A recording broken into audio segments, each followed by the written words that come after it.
HMDA ఖాతాలో ఉండాల్సిన కోట్ల రూపాయలు లండన్లో ఏదో కంపెనీకి మార్చి ఆ లండన్ కంపెనీ వెనకాల నీకేం లాలుచుందో చెప్పకుండా ముందు ట్రైపార్టీ అగ్రిమెంట్ ఉన్నదాన్ని బైపార్టీ అగ్రిమెంట్ చేసి బైపార్టీ అగ్రిమెంట్ల ఎన్నికల నిబంధనలు ఉల్లంఘించి రాష్ట్ర ప్రభుత్వ విధి విధానాలను ఉల్లంఘించి అన్ని రకాలుగా కోట్ల రూపాయలు అధ్యక్ష 55 కోట్లు అంటుండు అధ్యక్ష వీళ్ళు చేసుకున్నది 600 కోట్లు ఎన్నికే 55 కోట్లు ఇవ్వగానే నేను పట్టుకున్నా అధ్యక్ష 55 కోట్లు ఇవ్వగానే నేను పట్టుకున్నా కాబట్టి 500 కోట్లు మిగిలిపోయినాయి అధ్యక్ష లేకపోతే నేను జర్ర ఆయన వచ్చిండు కదా చెప్పిన కదా అధ్యక్ష జర్ర అని అయిపోతుందని నేను జర్ర అంటే 600 పోతుండే అధ్యక్ష. ఏబీబీ ఫార్ములా కంపెనీ మన రాష్ట్ర ప్రభుత్వ ప్రస్తుతం ఉన్న ఎంఏయుడి ప్రిన్సిపల్ సెక్రటరీ దానం కిషోర్కు రాసిన లేఖ. ఇది స్పష్టంగా ఇందులో ఉంది, నేను చదివి వినిపిస్తా. దానం కిషోర్ గారికి ఎప్పుడు రాశారు? 22 డిసెంబర్ 2023 ఈ ప్రభుత్వం వచ్చిన తర్వాత. ఇందులో ఏం రాశారు?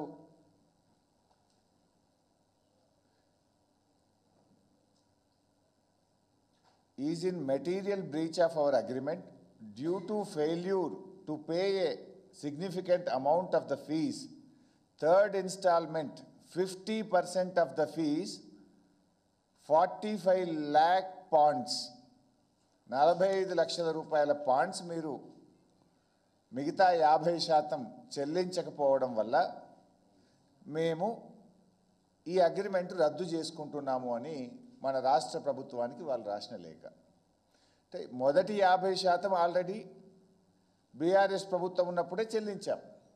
మిగతా 50% 45 లక్షల పాండ్స్ మీరు చెల్లించకపోవడం వల్ల ఈ అగ్రిమెంట్ రద్దు చేసుకుంటున్నాము అన్నారు.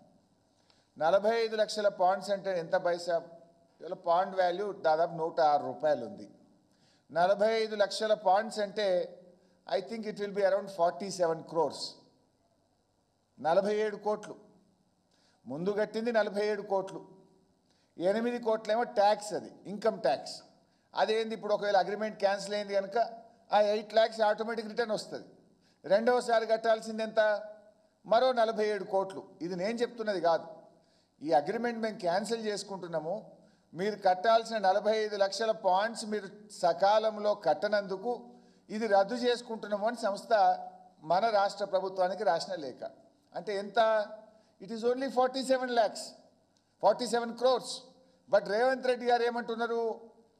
600 కోట్ల రూపాయల నష్టం జరిగేది అన్నాడు. పాపం రేవంత్ రెడ్డి 600 కోట్ల నష్టం కాదు, 600 కోట్ల లాభం జరిగేది రాష్ట్రానికి. గంతే, నష్టమని చెప్పిండు, లాభం జరిగేది. రేవంత్ రెడ్డి తుగ్లక్ నిర్ణయాల వల్ల, రేవంత్ రెడ్డి చేసిన పిచ్చి పనుల వల్ల ఈ రాష్ట్రానికి 600 కోట్ల రూపాయల నష్టం జరిగింది.